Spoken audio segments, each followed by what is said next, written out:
The city of Crescent Hills was as unforgiving as it was beautiful. Its skyline was a dazzling display of glittering glass towers, but down at street level, the world was cold, indifferent, and brutal. Oliver had called the streets his home for nearly 2 years. He was only 19, but life had already worn him thin. Each day was a desperate search for food, warmth, and a safe place to rest his head, away from the constant threat of theft or harm. Oliver had grown up in foster care, moving from one disinterested family to another. By the time he turned 18, the system was done with him, and so were the families. With no real skills and no safety net, he had been swept away by the current of urban poverty, left to fend for himself. He sat on the corner of 3rd and Maple, a busy intersection near a coffee shop, hoping for spare change. His matted brown hair fell into his eyes, and his oversized hoodie, the only shield against the biting cold, was riddled with holes. The customers walking in and out of the cafe barely glanced his way, their faces turned downward, avoiding his gaze. Until she came.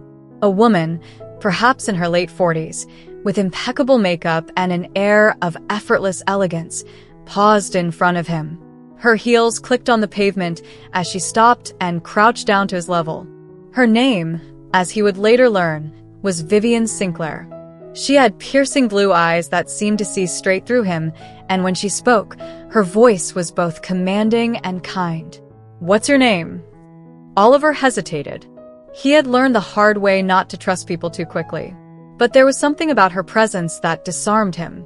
"Oliver," he mumbled. Vivian nodded thoughtfully. "How long have you been out here, Oliver?" "A while," he said, shrugging. "Doesn't matter." She looked him over, her gaze lingering on his thin frame and the dark circles under his eyes. Then, without another word, she opened her purse and handed him a crisp $50 bill. "Get yourself something warm to eat," she said. "And meet me here tomorrow at the same time." Oliver stared at the money, then back at her. "Why?" "Let's just say I see potential in you," she said cryptically before standing up and walking away, her coat billowing behind her. Curiosity and desperation brought Oliver back to the same spot the next day. True to her word, Vivian was waiting for him, leaning casually against a sleek black car. She motioned for him to follow her, and despite his misgivings, he did. She took him to a high-end boutique, where she handed him a shopping bag and instructed him to change into the clothes she'd picked out. When he emerged from the dressing room, he barely recognized himself. The clean, fitted outfit made him look presentable, almost polished. "You clean up well," Vivian remarked with a smile. "But we're not done yet." Over the next few weeks, Vivian became a fixture in Oliver's life. She introduced him to the basics of grooming, skincare, and posture. She even arranged for a haircut, leaving his once messy locks styled in soft waves that framed his delicate features. Oliver was confused by her generosity and her insistence on his appearance, but he went along with it, too grateful for the meals and shelter she provided to question it too much. Then one day, she dropped the bombshell. "Oliver," she said over dinner in her lavish penthouse, "I have a proposition for you, but it requires a transformation." Oliver put down his fork, wary. "What kind of transformation?" Vivian studied him carefully before replying. "I want you to embrace a new identity.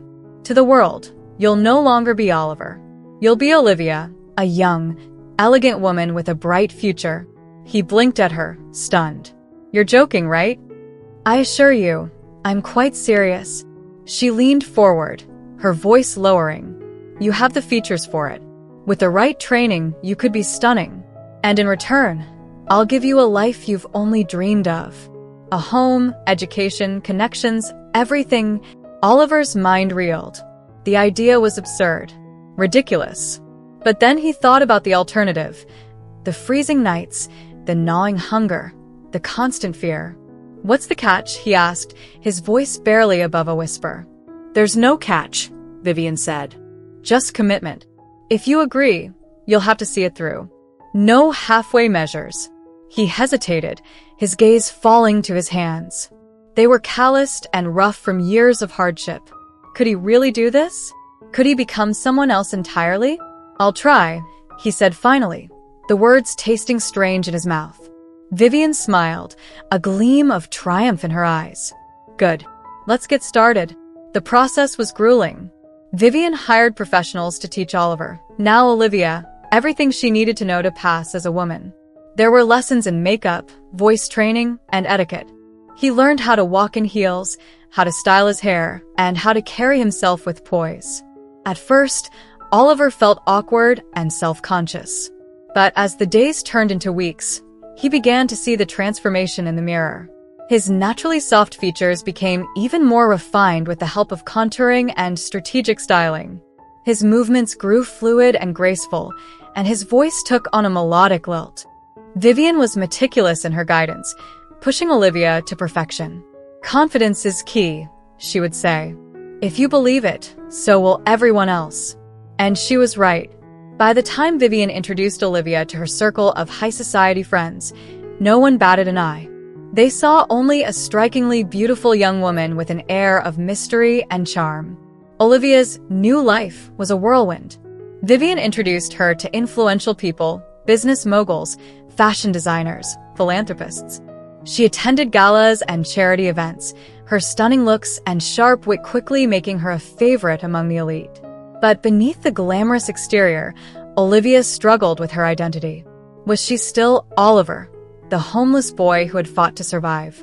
Or was she truly Olivia now, a woman of elegance and grace?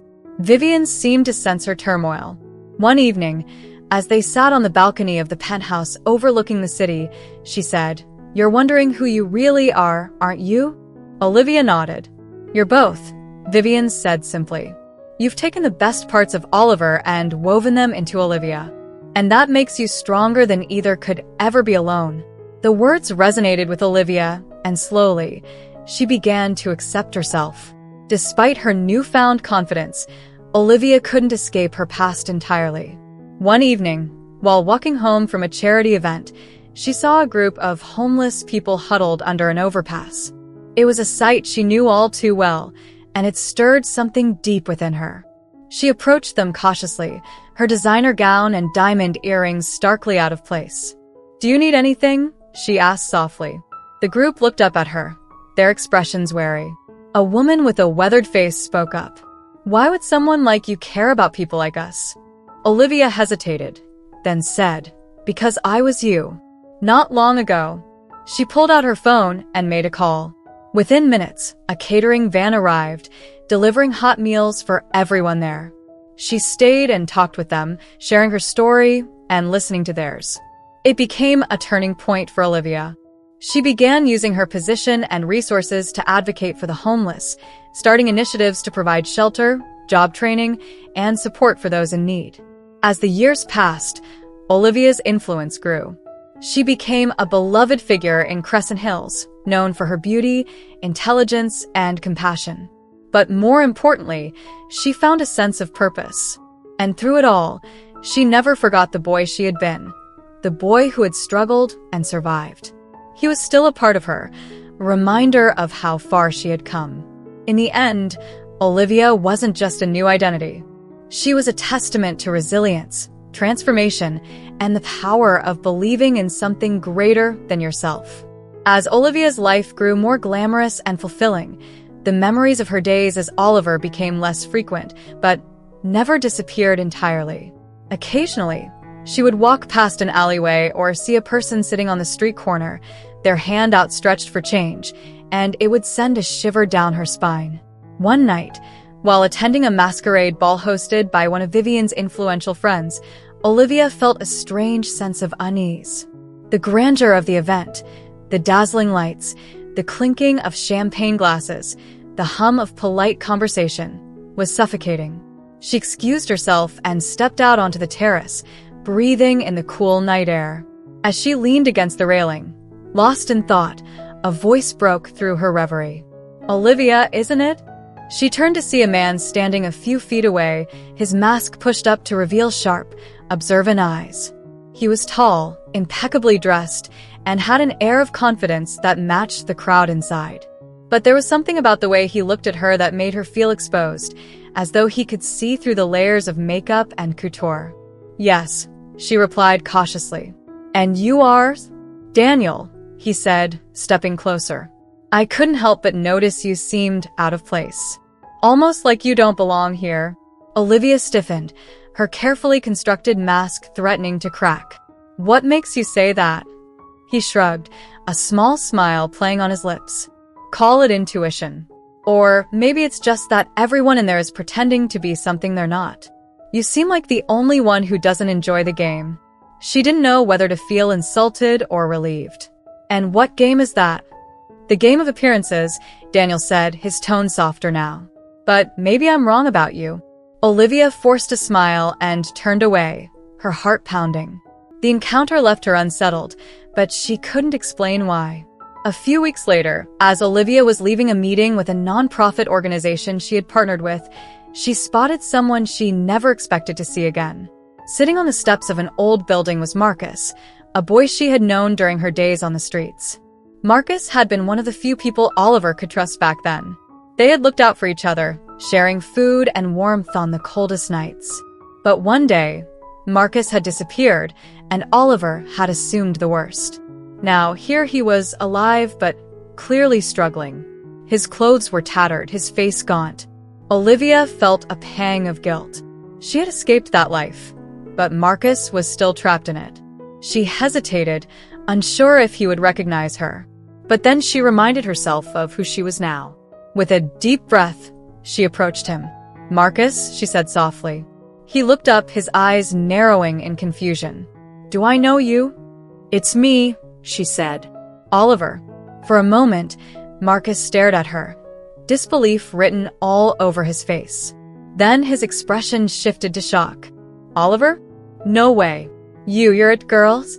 It's a long story, Olivia said, kneeling beside him. But it's really me. I haven't forgotten you. Marcus let out a bitter laugh. Well, you've clearly done better for yourself. Look at you, fancy clothes, fancy hair. You're not one of us anymore. That's not true, Olivia said firmly. I'll always remember where I came from. And I want to help you, Marcus. Just like you helped me.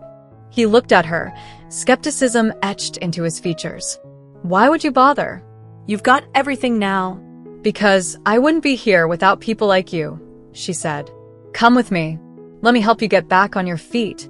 It took some convincing, but eventually Marcus agreed. Olivia brought him to one of the shelters she had funded, ensuring he had food, clean clothes, and a place to sleep. She visited him often, encouraging him to take advantage of the job training programs available. Watching Marcus slowly rebuild his life reminded Olivia of her own journey. It reaffirmed her commitment to helping others like him, to being a bridge between the world she had escaped and the one she now inhabited. But not everyone in Olivia's new life was as understanding. When Vivian learned about her efforts to help the homeless, she was less than pleased. You're playing a dangerous game, Olivia, Vivian said one evening as they sat in her opulent living room. These people you're associating with, they could ruin everything you've worked for. They're not those people, Olivia said, her tone sharp. They're just people. People like I was. Vivian sighed, her expression softening. I know you mean well, but this world is built on perception. If you're seen as someone who fraternizes with the wrong crowd, it could all come crashing down. Then let it, Olivia said, standing up. I won't turn my back on them, Vivian. Not now, not ever. Vivian didn't argue further, but Olivia could tell she was disappointed. In the midst of her work and social obligations, Olivia found herself crossing paths with Daniel again. He seemed to appear at every event, always watching her with that same piercing gaze. One evening, he approached her at a charity gala, offering her a glass of champagne. Still playing the game? He asked with a smirk. Olivia chuckled despite herself. Aren't we all? Perhaps, he said. But you play it better than most. They began talking, and to Olivia's surprise, she found herself enjoying his company. Daniel was intelligent, charming, and surprisingly down-to-earth for someone who moved in such lofty circles. As their encounters became more frequent, Olivia realized she was beginning to feel something she hadn't allowed herself to feel in years: attraction. But the prospect terrified her. How could she let someone get close when her entire identity was built on a lie? One night, after a particularly elegant dinner party, Daniel offered to walk Olivia home. As they strolled through the quiet streets, he turned to her, his expression serious. "Olivia, can I ask you something?" "Of course," she said, though her heart began to race. "Who are you really?" The question hit her like a punch to the gut. She tried to laugh it off, but Daniel stopped walking and faced her. "I'm serious," he said. "You're incredible, smart, beautiful, kind. But there's something about you that doesn't add up. I can see it in your eyes. You're hiding something." Olivia froze. She wanted to deny it, to deflect. But she was tired of hiding, tired of pretending. Taking a deep breath, she said, "If I tell you the truth, you might not want to see me again." "Let me decide that," Daniel said softly. So she told him. She told him about Oliver, about the streets, about Vivian's proposition, and the transformation that had changed her life.